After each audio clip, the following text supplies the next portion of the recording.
हाँ जी, इस टाइम पे ना स्टूडेंट की क्वेरी आ रही है सर हमने ना मई 25 का एग्जाम दिए थे बट हमारे एग्जाम क्लियर नहीं हो पाए। सीए फाइनल के स्टूडेंट की क्वेरी आ रही है सर अब हम एफआर को रिस्टार्ट कैसे करें। सीएंटर के स्टूडेंट की क्वेरी आ रही है सर अब हम एडवांस काउंट को रिस्टार्ट कैसे करें। मैं सीए पीएस बेनीवाल आप सबका इस एक अमेजिंग वीडियो वेलकम करते में बात करूंगा सीए फाइनल के स्टूडेंट के साथ कि आपको एफआर कैसे रिस्टार्ट करना है, सीएंटर के स्टूडेंट के साथ कि आपको एडवांस काउंट कैसे रिस्टार्ट करना है। मैं आपको बताना चाहता हूं इस वीडियो में ना मैं आपके साथ डिटेल में डिस्कस करूंगा कि आप एफआर या एडवांस काउंट को कैसे तैयार करें। मैं आप लोगों के लिए एक प्रॉपर शेड्यूल बना के लेके आया हूं और इतना ही नहीं, मैं आप लोगों का एक मॉक टेस्ट भी लूंगा जो कि बिल्कुल फ्री ऑफ कॉस्ट रहेगा और 5 यूनिट टेस्ट रहेंगे। जो 5 यूनिट टेस्ट रहेंगे उसमें आपके एमसीक्यू और केस सिनेरियो के मॉक टेस्ट होंगे जो कि आपको इमीडिएटली चेक होकर मिलेंगे। आपने वीडियो को बड़े आराम से पूरा सुनना है क्योंकि ये वीडियो आपके लिए काफी यूजफुल होने वाली है। आपने वीडियो को लाइक करना है और अपने सब दोस्तों से शेयर करना। आइए स्टार्ट कर लेते हैं एफआर और एडवांस काउंट को आप रिस्टार्ट कैसे करें। देखिए इस टाइम पे ना बड़े सारे स्टूडेंट के मन में कंफ्यूजन चल रही है और ये कंफ्यूजन ये है कि सर क्या हमें क्लास लेनी चाहिए नहीं लेनी चाहिए। इसलिए मैं इस वीडियो को 2 पार्ट में रखूंगा। एक पार्ट में उन स्टूडेंट के साथ डिस्कस करूंगा जिनको क्लास लेनी चाहिए और एक पार्ट में उन स्टूडेंट के साथ डिस्कस करूंगा जिनको क्लास नहीं लेनी चाहिए। ठीक, फिर मैं यहां पे डिस्कस करूंगा कि अगर आपको क्लास लेनी चाहिए तो आपका प्लान ऑफ एक्शन क्या होना चाहिए और अगर आपको क्लास नहीं लेनी चाहिए तो आपका प्लान ऑफ एक्शन क्या होना चाहिए। आइए सबसे पहले बात करते हैं किन स्टूडेंट को मेरे हिसाब से क्लास लेनी चाहिए। देखिए दोस्त,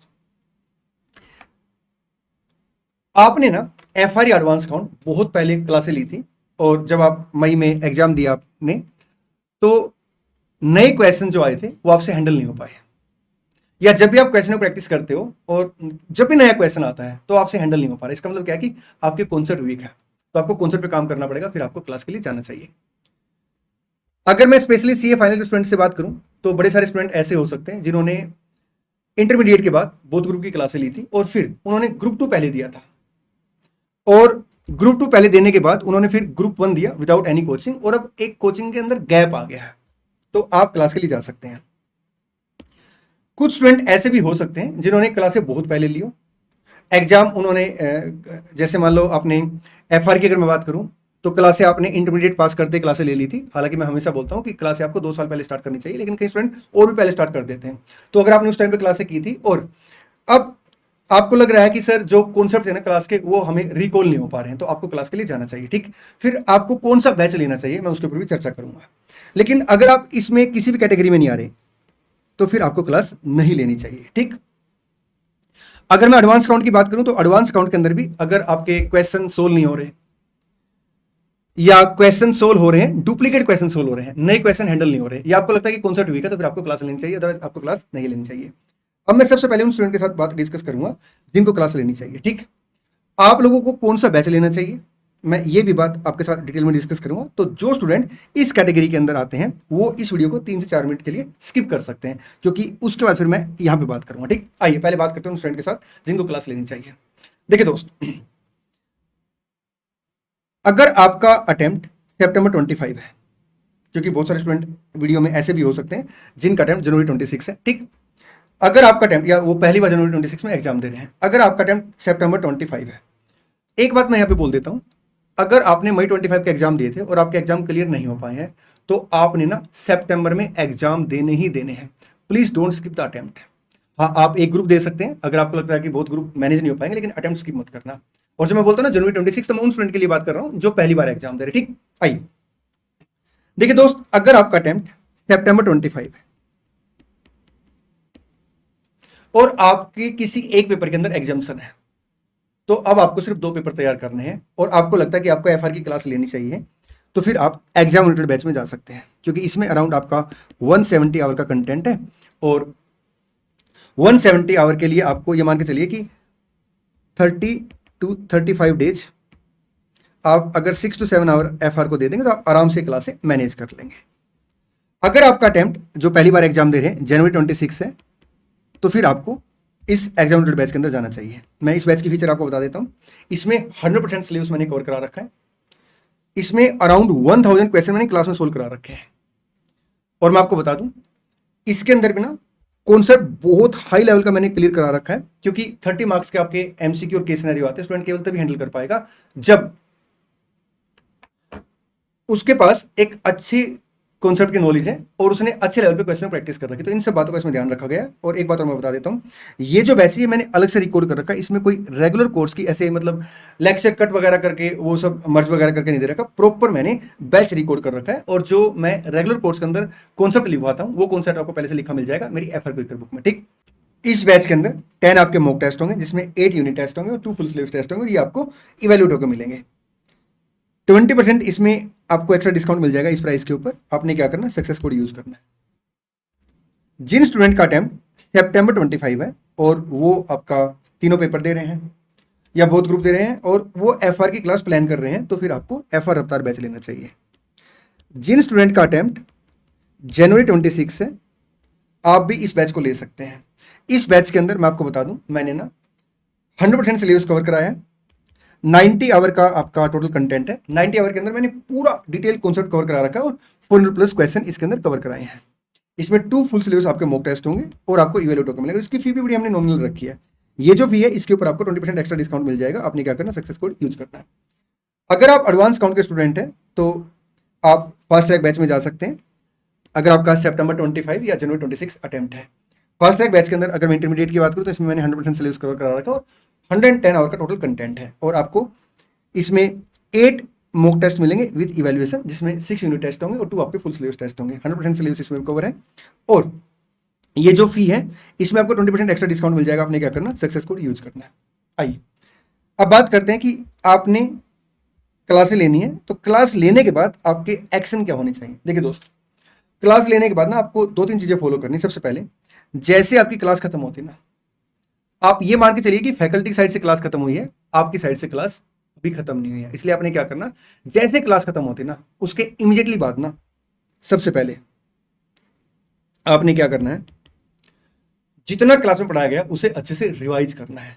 और मैं आपको बता दूं, मुश्किल से आपको 10 मिनट लगेंगे, पूरी क्लास आपकी रिवाइज हो जाएगी। उसके बाद आपने क्या करना, जैसे ही क्लास समाप्त होती है, क्लास के बाद इमीडिएटली आप रिवाइज करेंगे। और सेम डे में आपने क्या करना, अगर होमवर्क दिया गया तो होमवर्क के क्वेश्चन करना, अगर होमवर्क नहीं दिया गया तो एटलीस्ट 1 या 2 क्वेश्चन जो आपको क्लास में कराए गए हैं आपने उनको सोल्व करके देखना। क्योंकि देखिए, जब आप क्वेश्चन खुद से सोल्व करेंगे ना तो आपको प्रॉपर प्रोसीजर समझ में आएगा। प्रोसीजर तो सर हमें क्लास में समझ में आ जाता है, तो सर उसमें अलग से क्या होगा। देखिए दोस्त, उसमें ना आपका अपना माइंड काम कर रहा होगा, आपको पता होगा कि हाँ इसके बाद ये एक्शन है, इसके बाद ये एक्शन है, इसके बाद ये प्रोसेस है। तो प्लीज आप क्या करेंगे, जैसे ही क्लास खत्म होती है, क्लास के इमीडिएटली बाद उसे रिवाइज करेंगे और सेम डे में आप क्या करेंगे, होमवर्क के क्वेश्चन करेंगे। ठीक, आप क्या करेंगे, सेम डे में होमवर्क के क्वेश्चन करेंगे। अगर होमवर्क के क्वेश्चन नहीं दिए गए तो अपनी साइड से एटलीस्ट 1 या 2 क्वेश्चन आप प्रैक्टिकल क्वेश्चन सोल्व करके देखें। ठीक, थर्ड, आप क्या करेंगे, नेक्स्ट क्लास को देखने से पहले लास्ट क्लास को रिवाइज करेंगे। अगर आप क्लास के साथ साथ ऐसा करते हैं तो मैं आपको बता दूं, आपको ना टिल एग्जाम रिवाइज करने की फिर नीड ही नहीं पड़ेगी। आप डायरेक्ट एग्जाम से पहले रिवाइज कर सकते हैं। ठीक, एक्शन फर्स्ट क्या है, आप क्लास कंप्लीट करेंगे और क्लास कंप्लीट करते हुए आप ये इन चीजों को फॉलो करेंगे। उसके बाद आप यहां पे आ जाएंगे। ठीक, आइए अब बात करते हैं उन स्टूडेंट के साथ जिनको क्लास की नीड नहीं है, या जब आप क्लासे कर लें तो प्लीज आप इस चीज को फॉलो कर लेना। सबसे पहले सिलेबस को रिवाइज करने का ऑर्डर क्या होना चाहिए और हमें क्या शेड्यूल रखना चाहिए, ये वाला काम मैंने आप लोगों के लिए कर दिया। एक बात और मैं बता देता हूं, जैसे मैंने यहां पे बोला था ना कि उसके बाद आपको डायरेक्ट एग्जाम के टाइम पे रिवाइज करना है, लेकिन अगर आपके पास पहले टाइम अवेलेबल हो जाता है, ठीक, तो आप क्या करेंगे, जो मैं यहाँ पे इन बच्चों के साथ शेड्यूल शेयर कर रहा हूँ उस शेड्यूल को आज आप डाउनलोड कर लेंगे। आपको शेड्यूल मिल जाएगा मेरे टेलीग्राम चैनल पे। ठीक, जो मॉक टेस्ट आएगा वो टेलीग्राम चैनल पे आएगा। डिटेल में आपके साथ डिस्कस करूंगा कि कैसे कैसे आप टेस्ट में पार्टिसिपेट कर सकते हैं, यूनिट टेस्ट के अंदर भी, ठीक, एमसीक्यू केस स्टडी टेस्ट के अंदर भी। देखिए, मैं आप लोगों के लिए एक प्रॉपर शेड्यूल बना के लेके आया हूं। अगर मैं एफआर की बात करूं तो एफआर का जो मैंने शेड्यूल बनाया है वो टोटल 10 डेज का बनाया है। अब कुछ स्टूडेंट ये भी कह सकते हैं कि सर हम ना एक सब्जेक्ट एक टाइम पर नहीं पढ़ पाते हैं, तो कोई बात नहीं दोस्त, फिर आप क्या करना है, इसे डबल कर लेना। 10 डेज के अंदर या फिर 20 डेज के अंदर आपने क्या करना है, अपना सिलेबस कंप्लीट करना है। यहाँ पे मैंने एक एस्टिमेट आवर दे रखे कि कितने आवर के अंदर कौन सा टॉपिक होना चाहिए और ये आपका रिवीजन ऑर्डर होना चाहिए अभी के लिए। ठीक है, हालांकि एबीसी एनालिसिस मैं एग्जाम से पहले शेयर करता हूँ और मैं इस बार भी शेयर करूंगा। और टचवुड जो मई 25 के एग्जाम हुए थे, इससे पहले जितने भी एग्जाम हुए थे, जो मैं कैटेगरी ए के अंदर चैप्टर देता हूँ ना, वो 80%, इवन इस बार तो ना 90% तक उसी में से क्वेश्चन आए थे जो मैं कैटेगरी ए के अंदर चैप्टर दिए होते। ठीक है, तो मैं आपके साथ एबीसी एनालिसिस शेयर करूंगा, लेकिन अभी नहीं, क्योंकि अभी आपको पूरा सिलेबस अच्छे से एक बार कवर करना। ठीक, जैसे ही आपके ये 10 डेज में सिलेबस कंप्लीट हो जाएगा उसके बाद आपका मॉक टेस्ट रहेगा। ठीक, ऐसे ही अब ये मॉक टेस्ट कब होगा, कैसे होगा, मैं डिटेल में डिस्कस करूंगा आपके साथ। ऐसे अगर एडवांस काउंट की बात करें तो एडवांस काउंट के लिए मैंने क्या किया, 9 डेज का प्रॉपर एक शेड्यूल बनाया, और ये शेड्यूल भी आपको मिल जाएगा मेरे टेलीग्राम चैनल पे। जैसे आप इस वीडियो को देख रहे होंगे ना, तो आप टेलीग्राम चैनल पे जाएंगे, टेलीग्राम चैनल का लिंक मैं आपको इस वीडियो को डिस्क्रिप्शन में दे दूंगा, तो वहां पे आपको शेड्यूल मिल जाएगा। आपने क्या करना, डाउनलोड करना है, और प्लीज इसका प्रिंट आउट ले लेना, क्योंकि साथ साथ आप क्या करेंगे, स्टेटस नोट करेंगे। और अगर आपको लगता है कि सर जैसे मैंने यहाँ पे 3.5 आवर दे रखे हैं, आपको लगता है कि नहीं सर इस टॉपिक में मेरे को 4 आवर लगे, 3 आवर लगे, तो फिर आप क्या करें, एक्चुअल टाइम टेकन लिख लेंगे, और नेक्स्ट जब आप रिवाइज करेंगे उसके लिए आपके पास पहले से ही डेटा तैयार होगा। ठीक, आइए अब बात करते हैं कि ये जो रिवीजन प्लानर है आपको कब से स्टार्ट करना है। देखिए दोस्त, जो स्टूडेंट फाइनल के हैं, आप लोगों को मैं यहां पे एक डेट दे रहा हूं, आपने क्या करना है,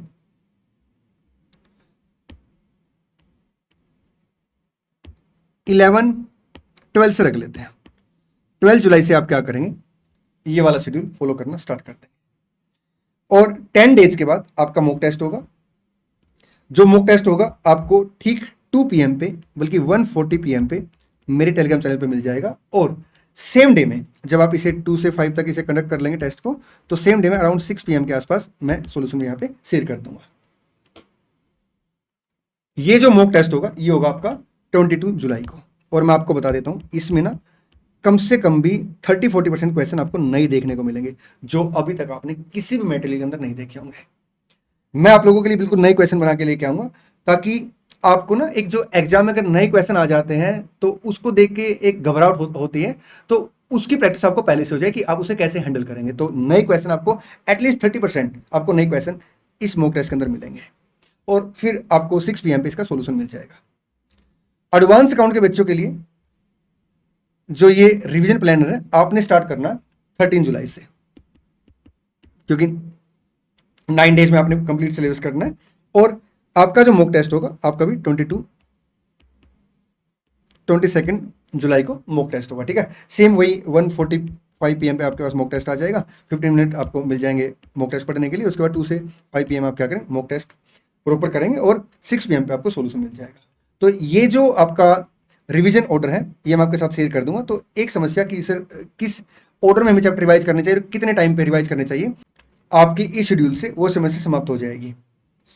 अब स्टूडेंट की क्वेरी हो आती है कि सर आपने चैप्टर को रिवाइज करने का ऑर्डर हमें बता दिया, लेकिन ये बताओ कि हमारा प्रैक्टिकल सब्जेक्ट है, क्या हमें क्वेश्चन सोल्व करके देखने चाहिए, सिर्फ ऑडिट करनी चाहिए, कोई और अप्रोच फॉलो करनी चाहिए, और हमें कितने क्वेश्चन करने चाहिए और कौन कौन से क्वेश्चन करने चाहिए। आइए डिटेल में इस बात को डिस्कस करते हैं कि आप चैप्टर को रिवाइज कैसे करें। देखिए दोस्त, एक अप्रोच होती है जहां पे स्टूडेंट क्या करते हैं, एक साइड क्वेश्चन रख लिया, एक साइड आंसर रख लिया। क्वेश्चन में एक लाइन पढ़ेंगे, आंसर पर टिक कर देंगे, यो हो गया, यो हो गया, यो हो गया, यो हो गया। मैं आपको बताऊं रियल में कुछ भी नहीं हुआ, सिर्फ आपको मेंटली सेटिस्फेक्शन मिली कि आपने सिलेबस कर लिया है। दोस्त इसे हम ऑडिट अप्रोच बोलते हैं। ये अप्रोच आपने इनिशियली बिल्कुल भी फॉलो नहीं करनी। सेकंड अप्रोच क्या होती है, सेकंड अप्रोच में स्टूडेंट प्रॉपर ना क्वेश्चन सोल्व करके देखता है, प्रॉपर फॉर्मेट बनाता है। अब जैसे अगर मैं बात करूं आपका FR में, एडवांस काउंट में आपका CFS का चैप्टर है, ठीक है। अब स्टूडेंट क्या करता है, इस चैप्टर को जब रिवाइज करने बैठता है, उसने क्या किया, एक क्वेश्चन उठाया और प्रॉपर फॉर्मेट बना के, बैलेंस शीट का फॉर्मेट, आपके वर्किंग नोट का फॉर्मेट बना के उसने क्वेश्चन सोल्व किया, और एक ही क्वेश्चन उसको 1 आवर लग गया। अब वो देख रहा है यार इसमें तो बड़े सारे क्वेश्चन है, मैं इसे कैसे हैंडल करूंगा। तो कहीं ना कहीं सर कॉन्फिडेंस लूज हो जाता है कि यार ये टाइमली हो पाएगा नहीं हो पाएगा। इसलिए मैं कहूंगा कि आप ना प्रॉपर फॉर्मेट भी ना बनाए। सर आप कह रहे हो ऑडिट भी मत करो, प्रॉपर फॉर्मेट भी मत बनाओ, तो हम करे तो करे क्या, जाए तो जाए कहाँ। बेटा कहीं नहीं जाना, यहीं रहना है। और मैं आप लोगों के लिए बहुत प्यारी अप्रोच लेके आया। वो अप्रोच क्या है, आप क्वेश्चन को सोल्व करके देखेंगे, लेकिन प्रॉपर फॉर्मेट बना के नहीं, क्योंकि प्रॉपर फॉर्मेट आपने एग्जाम के अंदर लिखना है, और आप एक क्वेश्चन लास्ट में प्रॉपर फॉर्मेट से हर इंडियस का, AS का चैप्टर का कर लेना, ठीक है। इनिशियली जैसे आप CFS का चैप्टर जैसे स्टार्ट करते हैं, तो आपने क्या करना है, आपने बैलेंस शीट बनानी है, तो सिंपल फॉर्मेट बना लो बस, बैलेंस शीट ऐसे। और जैसे आपका अगर मैं फाइनल के स्टूडेंट के साथ बात करूं, तो सबसे पहले आप क्या लिखेंगे, सर हम लोग असेट लिखेंगे, ठीक है। तो असेट में आपका क्या आएगा, sir property plant and equipment आएगा। तो आपने क्या करना है, यहाँ पे सिर्फ अमाउंट लिखना है। अच्छा, जैसे मान लो होल्डिंग कंपनी की PP 4 लाख की है, सब्सिडरी कंपनी की PP 3 लाख की है, और उसमें मान लो कुछ एडजस्टमेंट है, तो यहाँ पे एडजस्टमेंट करके सिर्फ अमाउंट लिखेंगे। वर्किंग नोट में आपका कॉस्ट ऑफ कंट्रोल आ जाएगा, आपका नॉन कंट्रोलिंग इंटरेस्ट आ जाएगा, आप ऐसे लिखें, सिर्फ अमाउंट लिखें। इन्वेस्टमेंट की कॉस्ट मान लो आपकी 350, तो 350 लिखें।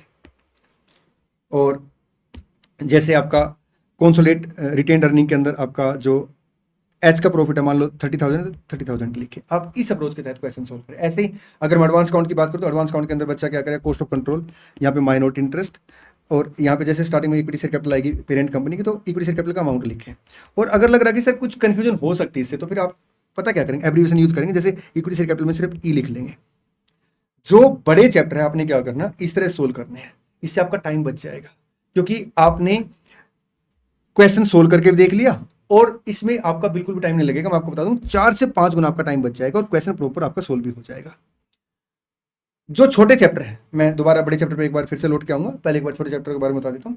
कुछ ऐसे इंडेस या एस है, जैसे आपका AS2 है, इंडेस 2 है, जिसकी वर्किंग आप कैलकुलेटर पे कर सकते हो, आप डायरेक्ट कैलकुलेटर पे वर्किंग कर लो, कोई दिक्कत नहीं है, बस अमाउंट फाइनल लिख दो, ठीक। कुछ AS या इंडेस ऐसे जिसका आंसर आप ऐसे मतलब जैसे आपका इंडेस 10 है, event occurring after balance sheet date, आपका AS4 है, एडजस्टेबल इवेंट है, नॉन एडजस्टेबल इवेंट है। तो उसके साथ आप क्या करें, क्वेश्चन पढ़ेंगे और फिर सोच लेंगे अच्छा इसका ये आंसर बनेगा, ये एडजस्टेबल है या नॉन एडजस्टेबल है, तो फिर आप क्या करें, आंसर टिक कर लेंगे। ये अप्रोच आप फॉलो कर सकते हैं छोटे चैप्टर के अंदर, ठीक। बड़े चैप्टर के अंदर आपने क्या करना, स्टार्टिंग का जैसे एक क्वेश्चन ऐसे कर लिया, 2-3 क्वेश्चन फिर आप ऐसे ही करेंगे। जैसे आप 2-3 क्वेश्चन करेंगे ना, उसके बाद आपने क्या करना, फिर ये देखना कि डुप्लीकेट क्वेश्चन है, हाँ कट कर दो, डुप्लीकेट क्वेश्चन है, हाँ जी कट कर दो। सर ये क्वेश्चन ऐसा है जिसमें 2 पॉइंट अलग है, तो 2 पॉइंट सिर्फ लिख के देख लो, बाकी का ऑडिट कर लो। और जब आप 7-8 क्वेश्चन बड़े चैप्टर के ऐसे कर लोगे ना, तो आपका प्रॉपर प्रोसीजर रिवाइज हो जाएगा। उसके बाद आप चाहो तो फिर कुछ क्वेश्चनों की ऑडिट कर सकते हैं, लेकिन इनिशियली आपने क्या करना, क्वेश्चन सोल्व करके देखना, ठीक। आइए आगे बढ़ते हैं। मैंने आपके साथ डिस्कस कर लिया कि रिवीजन ऑर्डर क्या होना चाहिए, आप चैप्टर को कैसे रिवाइज करेंगे। अब कुछ प्यारी प्यारी सी बातें और, सर हमें बुक्स कौन सी फॉलो करनी चाहिए। देखिए दोस्त, जहां से आपने क्लासें ले रखी ना, आप प्लीज वही बुक फॉलो करें। हाँ, मेक श्योर कि आपकी बुक के अंदर स्टडी मैट पूरा कवर है, RTP पूरी कवर है, MTP पूरी कवर है, और आपका सजेस्टेड आंसर पूरे कवर है। और अगर आपको लगता है कि सर इसमें कुछ चीजें कवर नहीं है, तो आप एक काम करेंगे, उतना फिर इंस्टीट्यूट का मटेरियल फॉलो कर लेंगे, ठीक। अगर मैं रिवीजन की बात करूं तो रिवीजन के लिए मैंने बड़ी सारी वीडियो ऑलरेडी शेयर कर रखी है, और भी रिवीजन वीडियो आपके लिए आती रहेंगी, ठीक। तो मैं एक काम करूंगा, मैं ना एक तो मैंने सोचा था कि मैं एक काम करता हूँ, सारी रिवीजन वीडियो वगैरह की ना प्लेलिस्ट अभी आपको दे दूँ, फिर मेरे को लगा नहीं, स्टूडेंट क्या करेगा, उसको रख लेगा और उसको यूज नहीं कर पाएगा। तो मैं एक प्लान चलाऊंगा टेलीग्राम चैनल पे, बड़े आराम से मेरी बात सुनेंगे। टेलीग्राम चैनल पे मैं क्या करूंगा, डेली की डेली आपको, जैसे आपका फाइनल के स्टूडेंट का 12 जुलाई से रिवीजन स्टार्ट हो जाएगा और इंटर के स्टूडेंट का 13 जुलाई को रिवीजन स्टार्ट हो जाएगा, तो मैं मॉर्निंग में या एक दिन पहले नेक्स्ट डे का शेड्यूल डाल दूंगा कि आपको कल ये रिवाइज करना है, और उसके से रिलेटेड जो भी फ्री ऑफ कॉस्ट मेरे पास वीडियो है, वो सारी वीडियो का लिंक मैं आपको शेयर कर दूंगा। उससे क्या होगा कि आप ना टॉपिक वाइज उससे कोरिलेट कर पाएंगे, ठीक। प्लीज इस बात को नोट कर लें कि टेलीग्राम चैनल पे आपके पास डेली बेस पे शेड्यूल भी आएगा, और इतना ही नहीं, मॉक टेस्ट भी यहां पे मिलेगा आपको, और इतना ही नहीं, रिवीजन वीडियो का लिंक भी आपको मैं टेलीग्राम चैनल पे शेयर करता रहूंगा, ठीक। स्टूडेंट की क्वेरी हो रहा है कि सर जैसे मॉक टेस्ट तो फुल सिलेबस हो गया, सर MCQ केस सिनेरियो इसके मॉक टेस्ट नहीं हो सकते क्या। MCQ और केस सिनेरियो की मॉक टेस्ट का भी इंतजाम कर दिया है। 5 आपके मॉक टेस्ट होंगे, जिसमें 30 मार्क्स के आपके केस सिनेरियो और MCQ आएंगे। आपने क्या करना, आपने हमारी वेबसाइट पे जाना है capsvanival.com पे, ठीक। यहां पे आपको मिलेगा फ्री MCQ टेस्ट, आपने इस पे क्लिक करना है। आ जाओ भाई, आ गया। यहां पे आप क्या करेंगे, आप रजिस्टर कर लेंगे, ठीक है, और उसके बाद इसमें लॉगिन करेंगे। तो लॉगिन करने के बाद आपके पास FR के स्टूडेंट FR में रजिस्टर कराएंगे, और एडवांस काउंट के स्टूडेंट एडवांस काउंट में रजिस्टर कराएंगे, और आप अपने हिसाब से वो मॉक टेस्ट दे सकते हैं, ठीक। अब जो यूनिट टेस्ट है, 5 मॉक टेस्ट आपके MCQ और केस सिनेरियो की, उसका शेड्यूल क्या रहेगा, उसका शेड्यूल आपको जैसे आप कोर्स में सब्सक्राइब करेंगे ना, तो वहां पे भी एक PDF मिल जाएगी आपको, और मैं टेलीग्राम चैनल पे भी वो शेड्यूल शेयर कर दूंगा कि हमने जो यूनिट बना रखी है MCQ और केस सिनेरियो टेस्ट के लिए, तो वो यूनिट क्या है, ठीक है, वो भी मैं अपने टेलीग्राम चैनल पे शेयर कर दूंगा। तो टेलीग्राम चैनल को आप प्लीज जरूर ज्वाइन कर लेना, और टेलीग्राम चैनल का लिंक सब दोस्तों का शेयर कर देना। आपने इस वीडियो को लाइक करना है, और वीडियो का लिंक ना सब दोस्तों का शेयर करना है, और कमेंट जरूर करना है वीडियो पे ना कि आपको ये वीडियो कैसे लगी। और भी अगर आपको लगता है कि सर इस तरह की वीडियो हमारे लिए लेके आए, तो आप प्लीज कमेंट में लिख देना, मैं आप लोगों के लिए वीडियो लेके आऊंगा, ठीक। केस सिनेरियो, देखिए अभी तक जितने भी केस सिनेरियो आए हैं, चाहे एडवांस काउंट के हैं या FR के, ऑलरेडी मैंने शेयर कर रखे वीडियो के थ्रू, ठीक। उन सारी वीडियो का लिंक आपको वीडियो के डिस्क्रिप्शन में मिल जाएगा। MCQ की बात होगी, RTP MTP, बड़े सारे अटेम्प्ट की RTP MTP की वीडियो मैंने ऑलरेडी शेयर कर रखी है। एक कॉमन प्लेलिस्ट है जिसमें आपका FR के भी RTP MTP है, और एडवांस काउंट के भी RTP MTP है, और जो सितंबर अटेम्प्ट के लिए आपके RTP MTP है, वो बड़ी जल्दी मैं आप लोगों के साथ शेयर कर दूंगा। ये कुछ मेरी साइड से गाइडेंस थी कि आपको FR और एडवांस काउंट को कैसे तैयार करना है। कुछ चीज़ें मैंने आपको यहाँ पे प्रोवाइड की हैं, जैसे आपका शेड्यूल हो गया, आपके मॉक टेस्ट हो गए, ठीक, आपको बताया कि आपने कैसे रिवाइज करना है। इसके अलावा अगर आपकी कोई और भी क्वेरी है तो आप कमेंट बॉक्स में पूछ सकते हैं, कमेंट बॉक्स आपका अपना है। अगर वीडियो आपको अच्छी लगी हो तो प्लीज़ कमेंट जरूर करना, क्योंकि आपके कमेंट ना मेरे को मोटिवेट करते हैं और भी वीडियो बनाने के लिए। एक बात मैं फिर से रिपीट कर देता हूँ, जो मॉक टेस्ट है या ये आपके शेड्यूल है, ये सारे सारे आपको कहाँ मिलेंगे, मेरे टेलीग्राम चैनल पे। जितने इंपॉर्टेंट नोट्स है मैं सारे सारे अपने टेलीग्राम चैनल पे शेयर करता हूँ, तो आप क्या करेंगे, टेलीग्राम चैनल को ज्वाइन कर लेंगे, ठीक। और जो स्टूडेंट क्लास के लिए सब्सक्राइब करना चाहते हैं तो प्लीज़ आप सक्सेस कोड यूज कर लेना, आपको जो एग्जिस्टिंग प्राइस है उस पर 20% एक्स्ट्रा डिस्काउंट मिल जाएगा। चलिए जी, मिलते हैं नेक्स्ट वीडियो में। Thank you so much, all the best, और हाँ, इस बार एग्जाम को फोड़ के आएंगे।